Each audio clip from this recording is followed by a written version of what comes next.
we'll be silly. No. I'm happy to be silly. Yeah. Dean, I don't give a flying flip if it's Dylan Moore. You sit your ass at the Shabbos table till 10 o'clock and then you can go do your thing.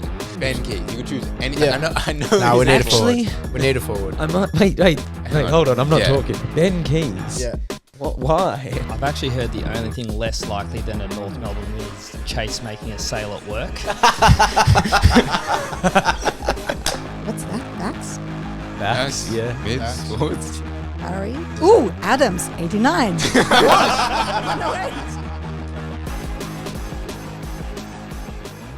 Welcome back to Dos and Toss, Season 5, Episode 23. Brodie is back on the podcast after we took a week off and then unfortunately he couldn't make it, but it wasn't his fault and I did tell him. I wasn't disappointed with you. I was sick, Dean had lost his voice and unfortunately you couldn't do the Tuesday. But Brodie, welcome back. Thank you, Chase. Good to be back. 3 weeks is too long, so happy. Yeah, happy to be here. And Dean, still you've lost your voice? Again. So I had recovered, and then last night we had Benji, the Stig, his bar mitzvah, and yeah, went very hard as per, and unfortunately have pulled up a bit rough. But speaking of voice, I just went to the ENT surgeon who fixed me up and got the all clear. So hopefully I start to become a bit less monotone, as there's not a lot of congestion anymore. Great. Got to look after that voice box of yours, Dinos. You don't want to be 30, 40 years old with no voice. No, it is important. I don't know what I'm doing when I'm dancing. I must Screaming be just loudly, I reckon. yeah. But you gotta go hard. Yeah. Yeah. There's ways to control it. It's two in a week. Yeah. Yes, well it has been a big month for you. Yeah. Yeah. So- Luckily, you're not a singer. That's all I'm saying. Well, both your teams are into the last four prelims. Yep. How does it feel? I mean, you guys have been here quite often, so I guess it's not unfamiliar.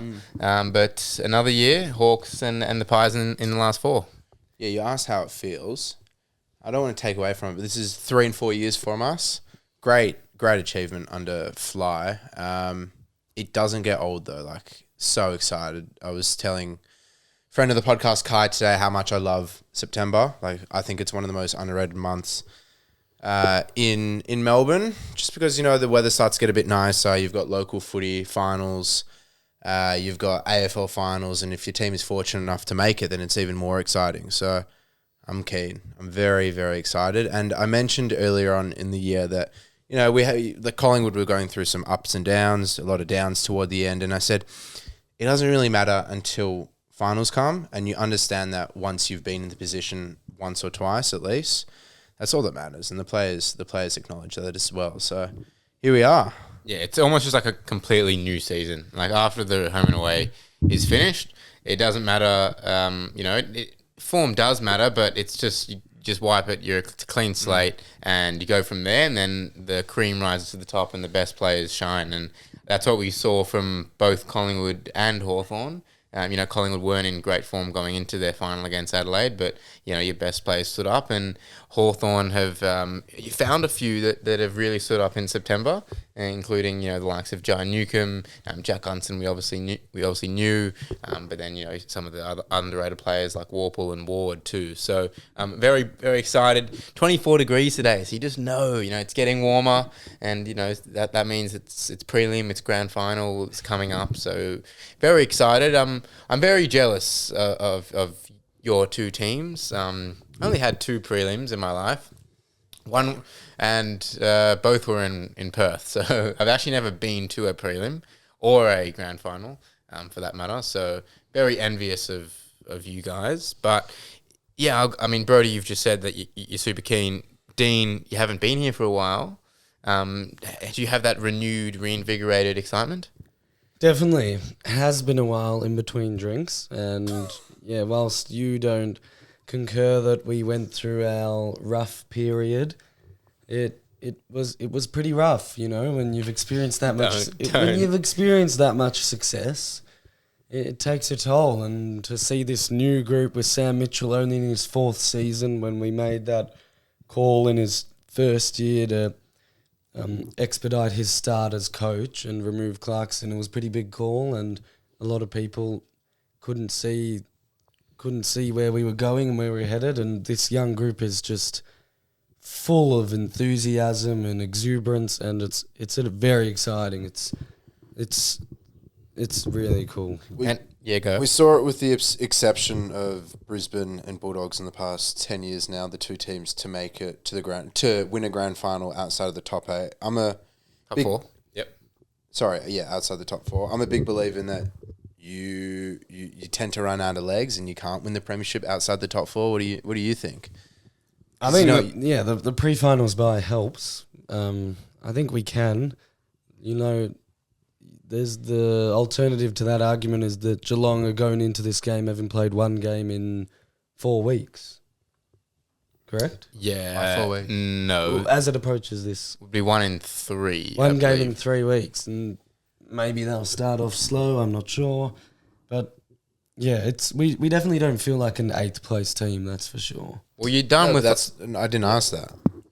What you're saying? I asked, do you feel that you're more susceptible to run out of legs and be more fatigued because you've had to play the extra game, whether it comes to versing, or I guess Brisbane obviously as well. Maybe, but I don't think it's as big of a factor because of the break, that's for sure. I think it affected like the Giants a couple of years ago, but Hawthorn now being back at home, like at the G at least this week, and if they make it the granny to be at the G again, like it's 2 home games essentially. I think the road trips are done like that. I wouldn't say they've passed the hardest test because Geelong's going to be that, but in terms of the travel fatigue and the hostility, you pass that. So I wouldn't be too worried. I think it's just you go from here just on the form that both Geelong and Hawthorn are in. But I won't stand for we suffered.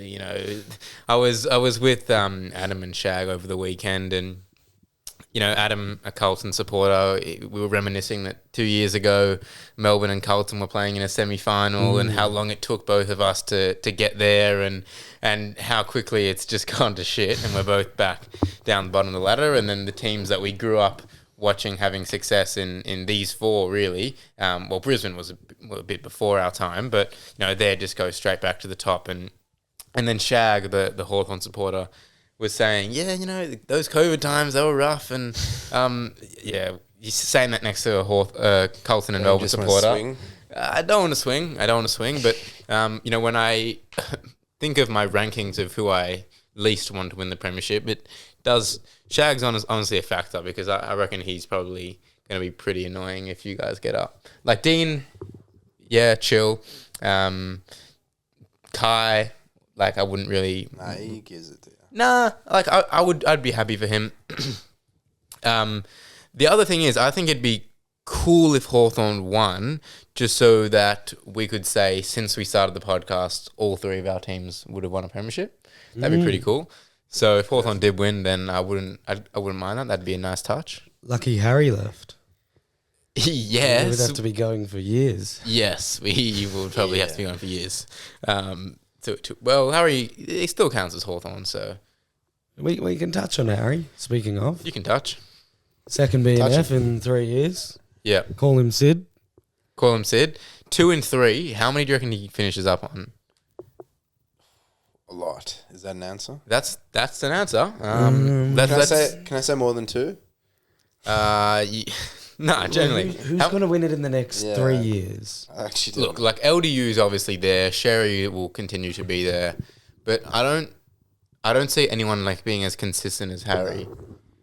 Really, Colby will have a run at it. I reckon he's not gonna top Harry. To put it consistent, like Harry does, you're not gonna be able to. And what a count! First draw since 2013. Yeah, for North. Yeah. Well, I don't really know how their voting works. So Harry needed 12 votes in the second last or last round to win. He got those 12, and Cherry needed 20 to win and draw, and Cherry got the 20. So 5 coaches rank players from 0 to 4. Yeah, I don't rate that. 0 to 4 is a bit of a weird one. What do you think's the most optimal?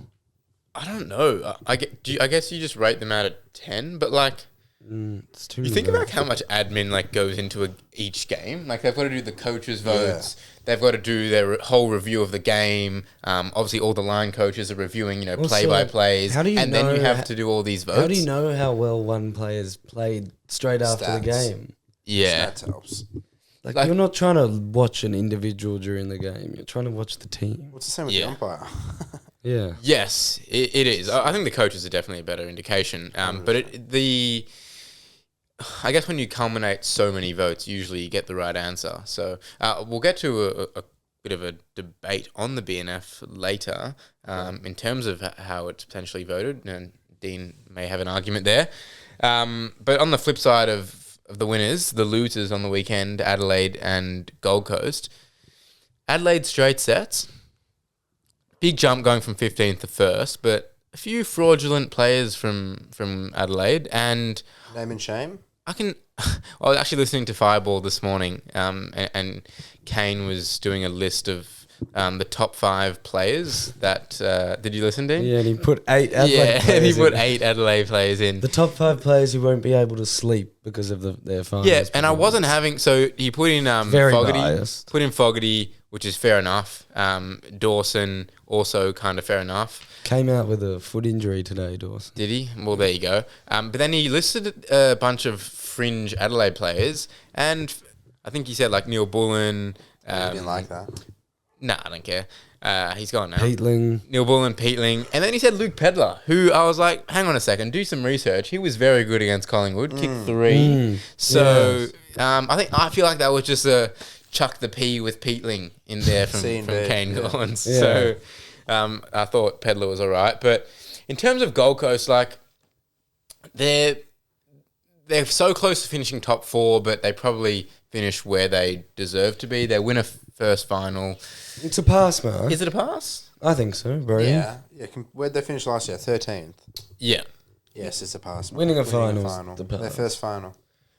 Okay. Do you agree with Dimmer that when he said they have 80% of their premiership list at the start of the season? The thing is, like, I agree to pass mark, jump from last year, win the first final, but where's the growth coming from next year? Is it just natural development of their own players? I guess they've got young talent, especially guys like Ethan Reid and Jed Walter. Like, they'll continue to come through.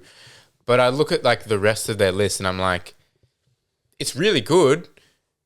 Is it just a matter of like they needed the finals experience to get there next year? Because on paper, them against Brisbane, it's a pretty even matchup, and for them to lose by 53 points, like I don't know if they just jump up next year, Dean.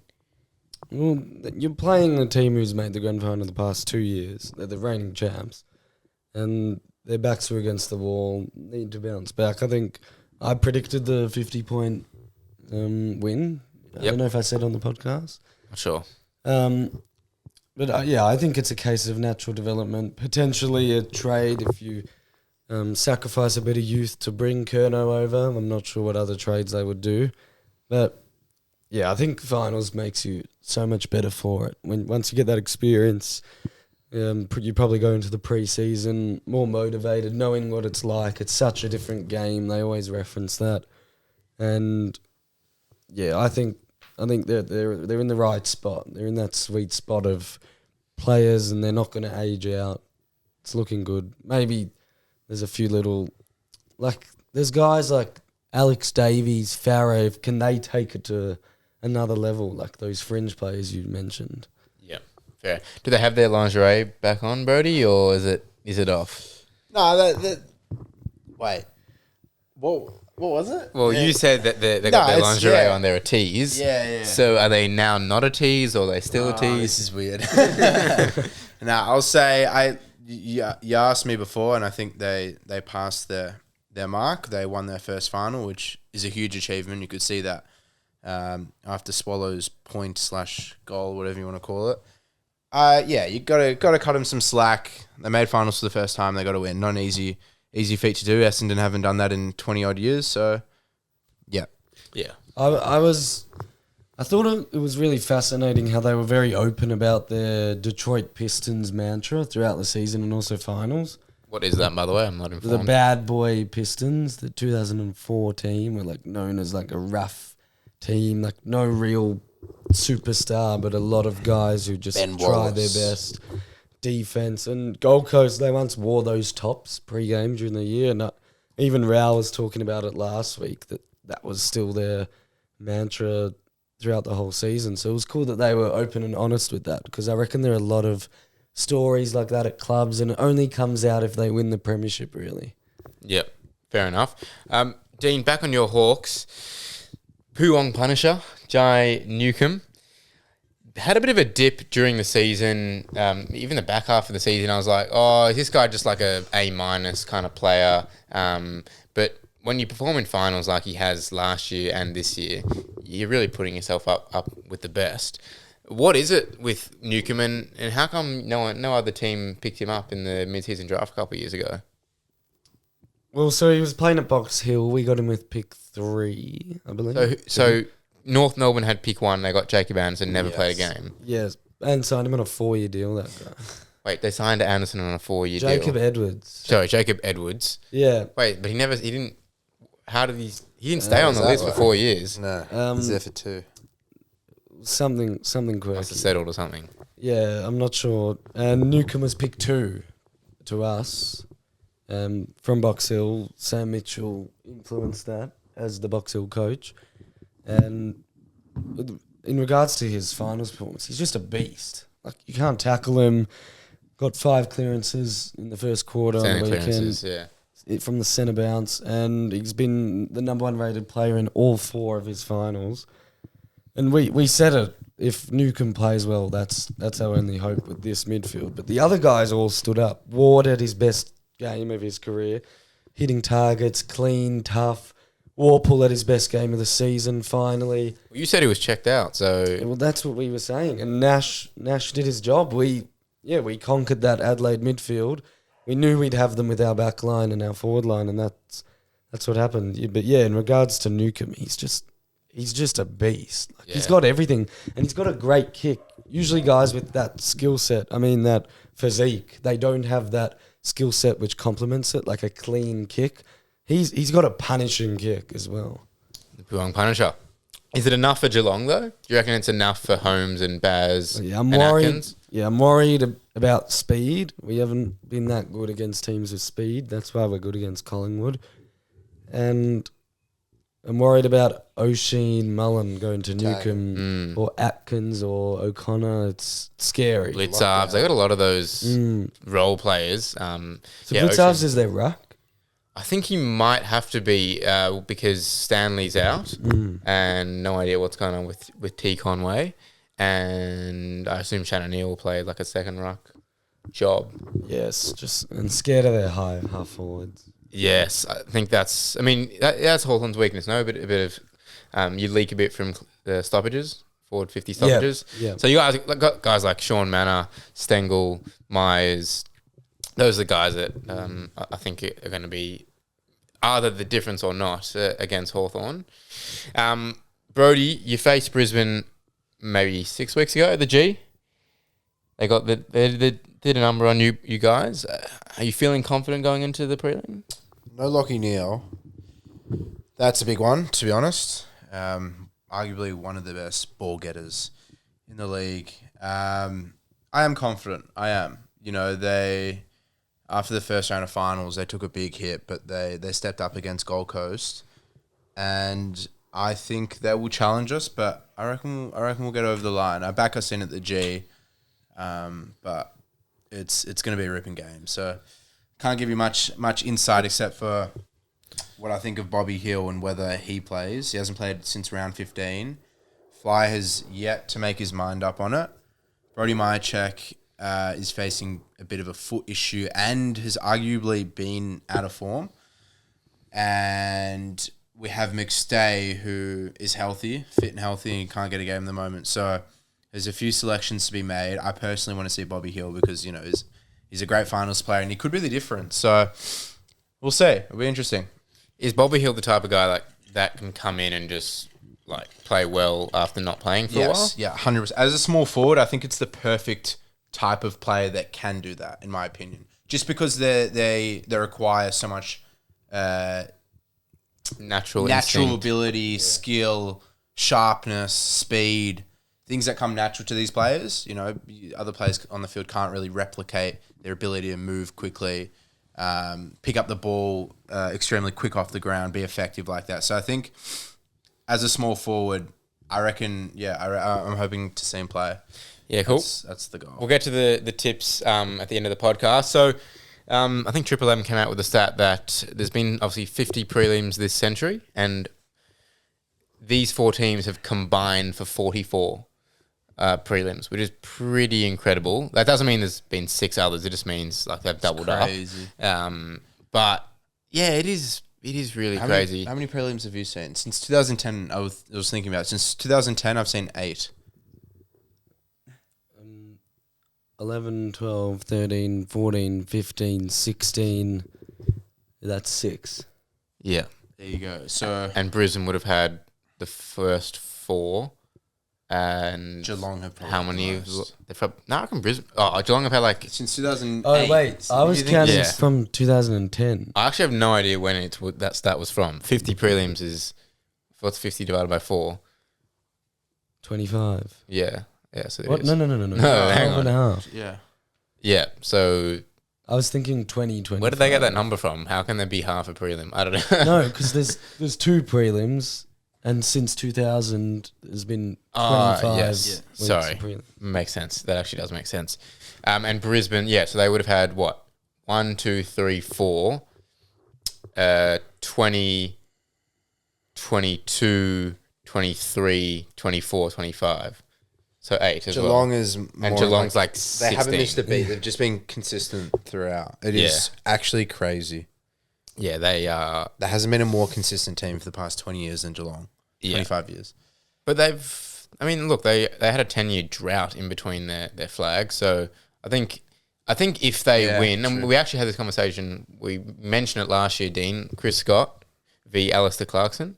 Last week. Adam touched on it. Zero debate. If he wins the premiership this year with Geelong, is that Chris Scott over Clarko? I stand by what I said last week, and I said no because Clarko is now at North. Yeah, you could argue that Clark is dropping at the moment. Yes, but Chris Scott will never. Yeah, I understand. Like, it's you North. can't just end the debate because Clarko left Hawthorn.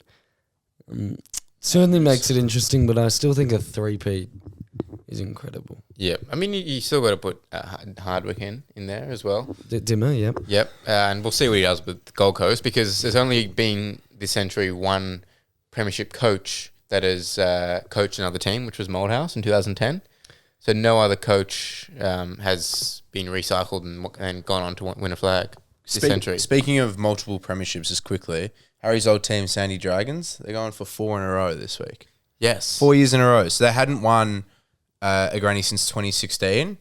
Their first one since was when Harry won in 2022. And ever since they've started a 3-year streak. Well, Levi was a part of the 3-peat. Yes. He won all 3. Which and is now crazy. we have a Scopus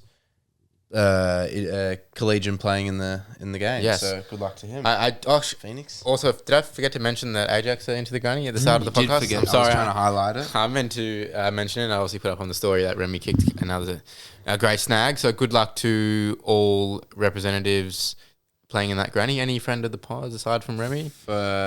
Yes, Reese Israel gets around the podcast actually. He says Dos and Dos. Sure. How's Dos and Dos going every week? Sure. He Jack- sees our reels. Jack from Big Footy, the Ruckman. Jake. Yes, Yes, he's Jake been in some Burrell. good form. Who else we got? Thoughts are with Muzza. He's a big Yeah. listener. Listens every week. Probably the most consistent. Yeah, so like Cody's after the game, I messaged like the boys that played, and like I was like messaged them all, and I was like, I had no idea how the game went. I didn't go, and I was like, I just hope he didn't get injured or like had a shit game, but I'll go and like say congrats on making the granny, and then turns out he got injured. So It was not pretty. yeah, so I think fractured tibia. Tibia and some ligament damage. Yeah. But to beat Parkdale, the incredible side, Mitch Brown did his hemi early and then played through it, I believe. But, you know, I've never beaten Parkdale in my career. I've owned 6 against them, and I don't think Ajax has beaten them in almost 2 years. So, an incredible game. I've never seen us beat them by that much. And very excited for next Sunday, 2:30 at TBO again. Yep, So I think I will be there against Bowie. this week. Yes, against Bowie. Very exciting.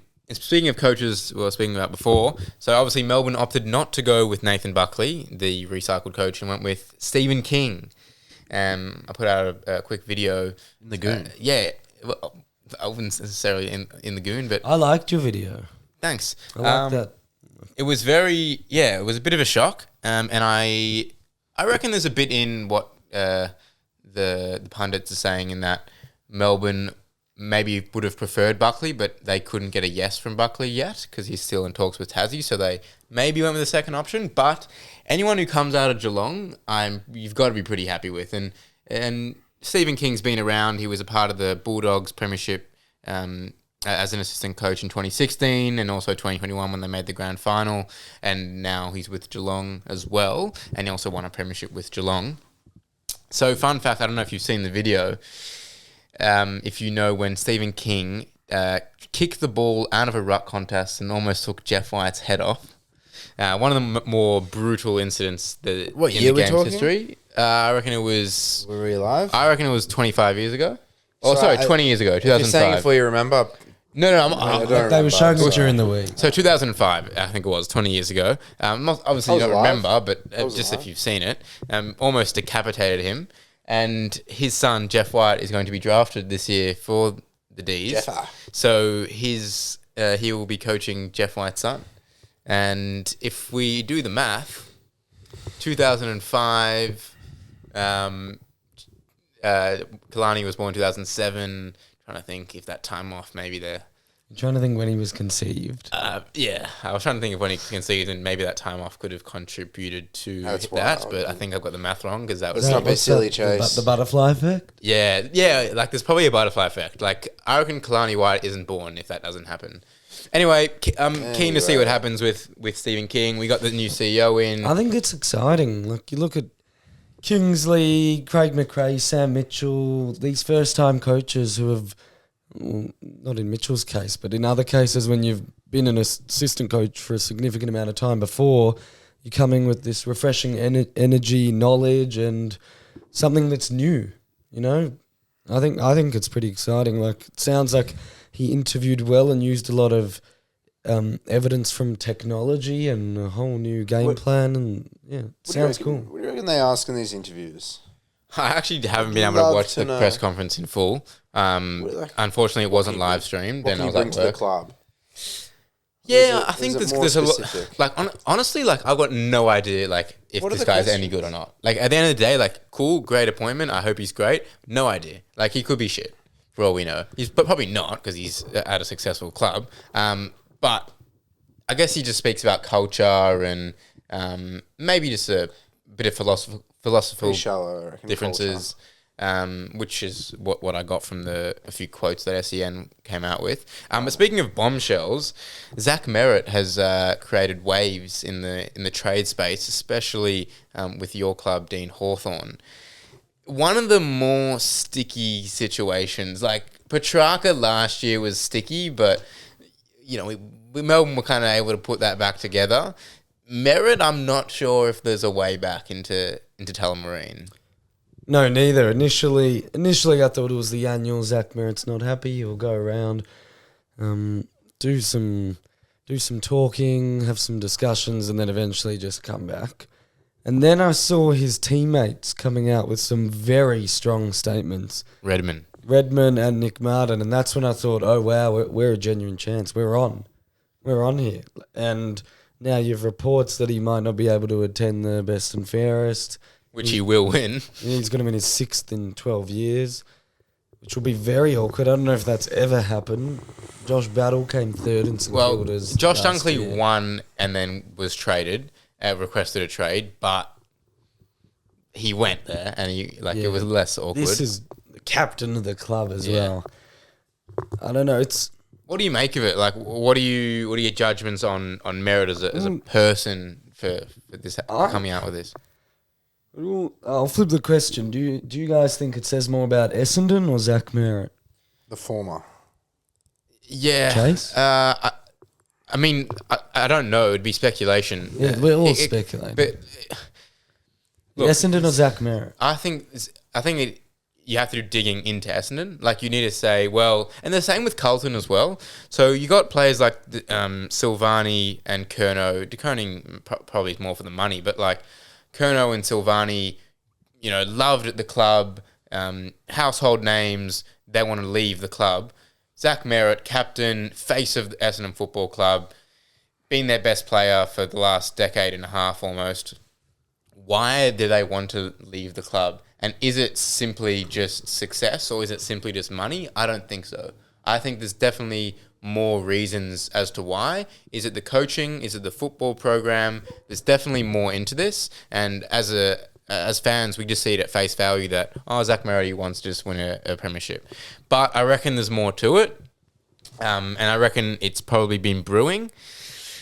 Maybe there's a better way of him going about this. Like, did he have to make a massive scene? I don't know. I think it's so hard to, like, how can he go about this in a better way? How does he go about this? It's my other question such is a tricky situation. With these exit interviews, who's in the room? The player, the coach, the GM, and the line coach, and I don't know, maybe somebody else. Is it that hard to like keep a secret, or you know? So I was thinking, how does it always get leaked? I understand. Well, someone's telling the journo. Yeah, and it's probably the player manager or maybe a media manager if they want to create speculation. But like, so many exit interviews get leaked where it's just like, how is this good for either party? How is this good for the player's image, and how is this good for the club's bargaining power? Is it that hard to keep a secret like after an exit interview?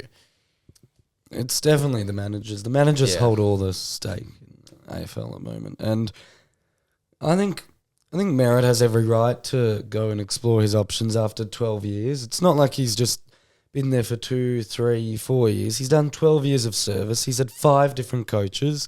Every time he's been promised that they'll change and the structure will be different and there's hope. And every time he's been let down. When can you say enough's enough? You're almost 30. You have a couple more years left of your prime. And at the moment, you want to make the most of it. And there's things going on behind the scenes. It's clearly not just a great culture, but there's a lot going on. And I think he has every right. And I think Bombers fans should direct their anger from Merrett to the club, which I know is hard. You'd rather just have a poster boy or a scapegoat and just lash out at Merrett, but maybe lash out at the president and everyone else. And when you have your number one ruck, your number one back, and your number one midfielder all requesting a trade, that says a lot about the team. I agree. I think there's more culture digging needed at Carlton and for those who are, what do you think about everyone who's having a go at Sam Mitchell for meeting with Yeah. Merrett? A lot of rights. I agree. I think it shows the fragility of a lot of the older spokesmen in the AFL who aren't with the times. Like, if you're not meeting with a player now, then you're not going to win. Like, Hawthorn's had success for a reason. Geelong got Jeremy Cameron. They acquired him during the final series. Yeah. Like, you snooze, you lose. Got to get with the times. I agree. From the fans, actually, State of Origin was actually announced before we get to From the Fans. You a fan of that? I am, but not in February. I think if you're going to do when it... else would they do it? Yeah, that's when it was last time, in 2021. Yeah, and they had the Indigenous All-Stars as well. Yeah, we'll see. I'm a big fan of it, but only if the players actually buy in. Like. They did last time. They were playing properly in 2021. They were trying. To an extent, yeah. I think the Indigenous All-Stars game was pretty good. Yeah, but I think the Indigenous guys are going to try harder because they really care about what they're representing. Victorians that patriotic to Victoria? I don't know. Well, Western Australia, so who are we looking at? I didn't know what the word was there. Luke Jackson, Cripps. Grundy, South Chad Australian, Warner. I believe. Chad Warner, yes. Cozzy Pickett, I don't know if he's SA or WA. No, I don't think so.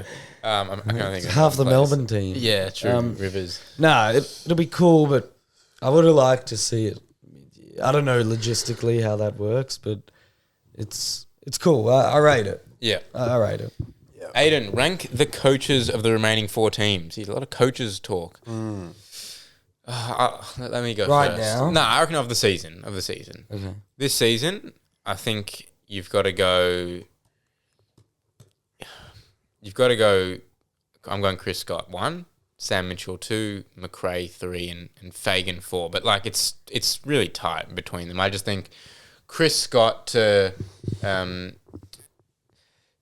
get to another prelim with a list that I don't think is unbelievable, and to have a lot of role players, and then to recruit well with Baz, and get the most out of guys like Atkins and Sean Manor, and the development of O'Sullivan. But yeah, I think it's pretty tight. I do the same, but swap Fly with Mitchell. Collingwood didn't make finals last year. They came 9th, as we're well aware, and everyone was saying straight sets, which evidently wasn't true. We made it to a prelim, and he's put us in a great position to compete for a grand final. So I'm keeping him at 2nd. I'll go Sam Mitchell, Chris Scott, Craig McRae, Chris Fagan. Yep, fair enough. Unofficial Insiders just says we have the best 4 teams in it, which is exciting. Who's that? I think it is Sam and I can't remember. Sorry, the other person that does the podcast with him. Sam. Pamemski. Oh, yeah. Yeah, bumped into it a few times. Good. Sam and Bailey. Sam and Bailey, they're good There boys. you go. Just need the last name. It probably is the best 4 teams, but I don't know. It's also kind of throwaway. Like it's the best 4 teams right now. Adelaide, if you look holistically, maybe have been one of the best 4 teams, but a lot of history between these two sides. Obviously, Collingwood, Brisbane, Granny a couple of years ago, Hawthorn, Geelong with the Kennett curse, and being the 2 prominent figures at the top for the last however long. So, yeah, you really couldn't ask for 2 better prelims, I don't think. And both of the MCG, which is Footy back in Melbourne, how good? Yeah. It wasn't last week. Yeah, both the semi-finals and even the Hawthorn Giants game, like it was hard to kind of identify it as a final. We were saying on Saturday night, the Gold Coast Brisbane game did not feel like a semi-final. Yeah. Also, when you're watching on the Fox Footy broadcast, they don't make the scoreboard gold, or there's not as much pageantry, so it's hard to differentiate between the regular season and finals. Yeah. Fair enough. Stiggs. Also, just on that, like everyone comes out this week and goes, it's the best 4 teams of the season. Like, oh, it's the best 4 teams all year. Like, Well, that's it's not not the case. Adelaide. If that's the case, you would have said that 2 weeks ago. I love everyone coming out today and being like, yeah, it's the best 4 teams all year. Like, that's just no. It's just in hindsight. Fair enough. Stiggs, the Barmy man, the boy that is now a man. Oh, quick Sure. story. Okay. So you know at a lot of barmies when you have a poster for people to sign a little message on. Yep. I know mine was like Alta with a Houston Harden or Rockets something? jersey Yeah. or something. And so Benji had the number 13 on a Collingwood jersey. And the sponsors, I don't know what the green sponsor is for Collingwood. Oh, you're testing it. I know red is Emirates. Yep. So the green one said Benji and red said Stiglitz. And Benji, he actually is colourblind, so he may not have seen it. Really? Yeah. Didn't know that. But he looks at the jersey and he goes, why is there a number 13 jersey? Oh. And I'm like, oh, it's because you like Harry DiMartio. And then his dad's just like, oh, Benji. I would expect him to be a bit sharper there, Benji. Yeah. That's rare Stiggs, not rare Stiggs moment. Rare Stiggs shag moment. Yeah, I'm not sure. Yeah. There you go. And he asked, does Frampton go defensive on Harris Andrews? I like how you look at me as if I've got the answer. But yeah, would like to see it. Obviously did a good job in 2023. I can't remember what happened last time and if Frampton was actually playing. 6 weeks ago, Frampton would have been playing. Would you like to see? He did have 10 intercepts against Adelaide. Like you'd want him as a forward rather than. I think he's actually in career best form. He was incredible against Adelaide and he's solidified his spot over the past 2, maybe 3 months, which he hasn't really done for the team. So I'd like to see him go on Harris Andrews. Harris Andrews is also incredible. Yeah, but I think Mason Against Cox Gold plays Coast. more of that role just to Against Harris nullify. Andrews, no way. He cannot keep up with him. Mason Cox just is too slow. I don't think it's a keeping up. I just think it's like a down the line contest. I've seen it too many times where it just gets outplayed by Harris Andrews. Mason Cox is not the guy to go on him. Okay, I'll trust the Collingwood supporter. Let's not be silly. Always a tough one coming in here and scrambling for let's not be silly. Bit of ChatGPT use Sidge to Dean loves it. find what to talk about. I didn't even use it in the end. You did. Yeah, I did. Yep, and we actually found something that we didn't know, so it was pretty cool. Mine's on the free agency. Let's not be silly. Let's disclose the criteria of what distinguishes band 1, band 2 compensation. And I understand that would also potentially, unlock open a Pandora box of revealing player contracts. But Oscar Allen gets pick 2. Please explain why that is band 1 compensation. And also, I think it'd just be better for list managers to understand what's going on, if they should or shouldn't consider releasing a free agent. And the other side of it is, so West Coast are applying for exemption with the free agency dilution because they will probably get picked 2 with Oscar Allen, but they may want to bring in Brandon Starcevich as a free agent. So that would dilute it and maybe give them an end of first round, which would be a massive difference. I don't even understand how does that even work with the dilution? I think it should just be two separate deals, or just get rid of free agency altogether and just make them trade for them. Yeah, I don't understand a priority pick, a compensation pick, when teams are incentivized to get rid of the player in order to get the compensation. That's not what it should be for. Yeah. It is a tricky one, like the compensation, because how do you go about forcing trades with uncontracted players? Are we just going to would we see players go to the preseason draft? But creating draft picks out of thin air is unfair for the teams around it. 100%. I don't like it. Richmond have pick, this is aside from the father, sons and academies, Richmond have pick 3, or they have pick 2. It's going to go to pick 3 because of the West Coast just getting a pick from nowhere. Yeah. Didn't D's go back in the day? Yeah, we got Brayshaw. So North for Mackay. So it's been around for a while, but I don't really understand how people want to get rid of the father-son rule before this rule. It baffles me. Yeah, no, I'm all for the father-son. I think it's unique. Maybe they should. It's very unique. Yeah, it's unique, and but we need to change it. And I don't know exactly. We don't know the answer, but I was thinking maybe you just only allowed one academy of father-son a year. First of all, you can't load up with 3 or 4 like Gold Coast or Brisbane maybe doing. Yeah, I'm thinking more just make the first round, so the first 18 picks fully unprotected, no father-son, no academy, no compensation. But then that's kind of unfair to the players that are getting drafted. Dean, usually... Do you think there'll be Queenslander academy players who will say, oh, well, we don't want to play footy anymore because if we go in the top 18 picks, we're not going to go to Gold Coast or Brisbane?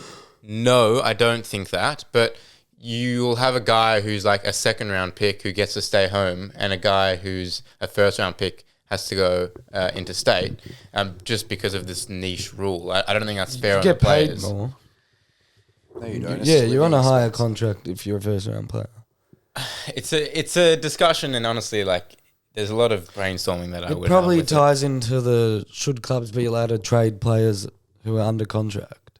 Yeah. As well, should you just be able to trade them interstate as well? Anyway, I think it all needs change and reasoning and a bit of logic behind it. But Dean, not happy with Geelong? Yeah. Sorry, I thought you were going to go to Brodie. So Bailey Smith, All-Australian night, comes out and shares his battles with mental health, and everyone applauds him for that, and rightly so. And almost 2 weeks later, he goes and just abuses a photographer doing her job. For someone who's definitely been the most photographed player, I thought it was very poor. Why did he go at it? I don't really know much about it. I don't know the full context, but I think maybe she was just focusing on him and taking photos of him while he was getting treatment. And yeah, so clearly Baz would be maybe the words unstable. Is that for lack of a better word? Like, he has so much attention, more than any other player. So I don't think anyone can put themselves in his shoes. So yeah, he's kind of just crashed out, and to me, that behaviour is unacceptable. And I just don't think the AFL did enough for Baz to come out and apologise. On top of Chris Scott, who during the week kind of got swept under the rug. Verbally abused a reporter who was starting an interview with... Yeah, who was allowed to be there. Yeah, so I just think, I'm going to compare it to other situations. You go and you give Rankin 4 weeks. You go and you suspend players for inappropriate dress-ups. But inexcusable behaviour, like lashing out at people for doing their job, is swept under the rug and no public apology. I think there should have been a public apology. It's not worth a suspension or an apology. No, But I think it's worth a public apology. It's poor behaviour. If we're poor gonna behaviour, suspend, poor communication skills. but if we're going to... You're a professional player, be expected to have all the cameras in your face. Look at Ginnivan, who just copped it. I know, but if we're going to highlight bad behaviour and make a statement, then we've got to be consistent. Yeah. Yeah, but you don't... Sometimes overdoing it when it's in the media even more than it needs to be. And I think that would be the case with it. But Baz's, it wasn't even in the heat of the moment per se, not that that's an excuse. Baz's was... Yeah. He's gone out of his way at an open training to give someone the bird. Like, come on. It's weird, but... He's a role model. I know it's hard, but he's the most followed player in AFL. Yeah. Most popular player, could be the Brownlow medalist. We've got to be better. Let's not be silly. Yeah. It's weird, but I've got more weird, Dean. I don't know. Didn't even hear about this. It was a man charged with giving the Nazi salute at the Brisbane Lions versus Gold Coast game at the Gabba. As a result, he was given a lifetime suspension. From the Gabba or from the Gabba. Yeah. And Very AFL. pardon? And AFL. Very brief article on it. A 39-year-old man, Andrew Dillon, said lifetime ban showed how we feel about it. Good on him. Right thing to do, obviously. And yeah, let's not be silly. Like, you go for the footy, not weird political beliefs and things that are illegal in Australia. Very odd. And Never heard about this story, which is... how do you get caught? Like, when would it have been? Like During the anthem. Oh, that's bad. Yeah. That's okay. I didn't know it could get worse, but that is worse. I'm not unlucky. I'm not excusing the guy at all, but like the chances of him being on camera. Was he on camera? Well, I have no idea. No, I reckon please. someone just reported it in. You can text that antisocial number. You reckon it was just it?